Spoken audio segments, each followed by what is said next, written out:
Assalamu alaikum wa rahmatullahi wa barakatuh. Mo kí gbogbo ẹ̀yin mùsùlùmí lọ́kùnrin àti lóbìnrin.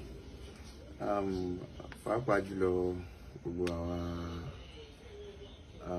ọmọ bíbí inú ìlú Ọ̀yọ́.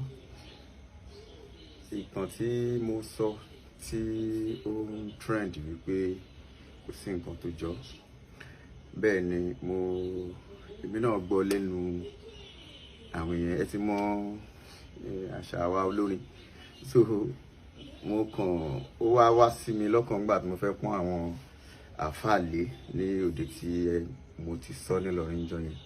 So kò sí nǹkan tó fi rinlẹ̀ fún mi pé òótọ́ ni àmì náà gbọ́ lẹ́nu àwọn èèyàn ni. So tí ò bá rí bẹ́ẹ̀, so ó dọwọ́ àwọn tí wọ́n pa nígbà náà tèmi kan gbọ́ lẹ́nu wọn, kì í ṣe pé mo gbọ́ lẹ́nu wọn ni. Tí ò bá rí, wọ́n má bínú, mo gbọ́ lèmi náà lò láti fi pọ́n àwọn àfáà lé ní òde tí à ń sọ yẹn. Mo tọrọ àforíjì lọ́wọ́ gbogbo ọmọ bíbí inú ìlú Ọ̀yọ́, àfáà tó wà ńbẹ̀, ọkùnrin, obìnrin, olóyè, lọ́balọ́ba, níjòyè.